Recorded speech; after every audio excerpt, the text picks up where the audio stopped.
of Long Beach, and here we found Dan Pina, who's a Gibson driver. That's right. Now, Dan, how in the world did a guitar manufacturer like Gibson end up sponsoring you?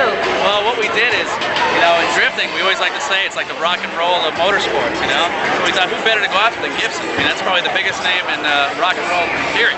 Everybody's got a drift car. Most people driving Nissans and all these other cars, Toyotas. I thought I wanted something to really stand out, you know? I see all these guys, and every time my friends would say, you know, you're always critiquing these people and, you know, tell them what they can do better. You're like the Drift Patrol. I thought, man, that's it. I'm the Drift Patrol. So we carried it out, picked out an old CHP car, turned it into a drift car. There we go. Oh boy, now tell me about this car of yours. What kind of car is it? What have you done for it? It's a 1990 Ford Mustang. It's supercharged. We teamed up with Griggs Racing. They did a old GR40 suspension kit. It's basically a road racing package on this Mustang.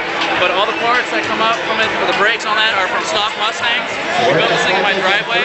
It's not a multi-million-dollar team factory car. We built this ourselves. So we did the safety equipment, the racing seats, and the roll cage. Started learning the suspension brakes a little bit. There we go.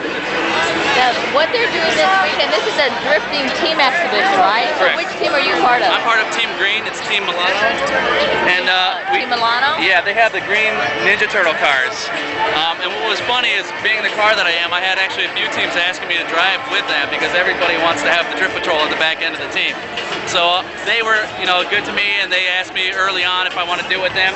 So we have the green cars out there, Milano Motorsports. So we're hoping to show everybody what's up with the team competition. And I understand that Sam Bennett and Reese Millen are like the guys who do the drifting. Absolutely. Sam, Reese, Tanner, these guys are the veterans. Reese and Sam both are professional drivers in the outside world of motorsports. Every commercial you see is basically Reese Millen. Sam Bennett's an ice racer from Sweden. These guys have been around the block. You know, it's really easy for them to go up to the big companies and say, hey, why don't you give us a car? But they're definitely holding it down here. They're excellent drivers. Everybody's trying to catch up with those guys. But that's the cool thing about drifting. You can get an average guy like myself to go out there and play on the same field as these guys. Well, wait a minute. This is not so average. I'm an average guy. I mean, I don't have engineers and multi-million-dollar teams. I'm just a regular guy. I own this car myself. I built it myself. Really? Oh yeah. Oh, that is awesome. So then you really know all about your car. Absolutely. And I mean, you know, everybody has different ideas when they drift about collision and, you know, everything like that and impact. I'm always thinking about everything. You know, if this thing breaks, it's on me. You know, I got to fix it and everything like that. But yeah, I mean, you can find everything like Reese and Sam's cars, for example, are about $200,000 cars. You know, they have the factory engineers from the factories. I got $10,000 in this car altogether, including the car. So. Where do you practice? Because you can't exactly practice on the streets of Long Beach every day. Right, right. There's actually a lot of drift associations in the Southern California area.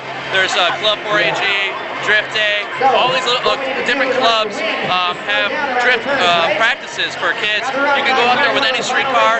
It's $150 usually. They have big open parking lots with cones set up so that if you crash, all you're going to really do is hit a cone, nothing major. It's really low risk and a lot of fun. I still go out to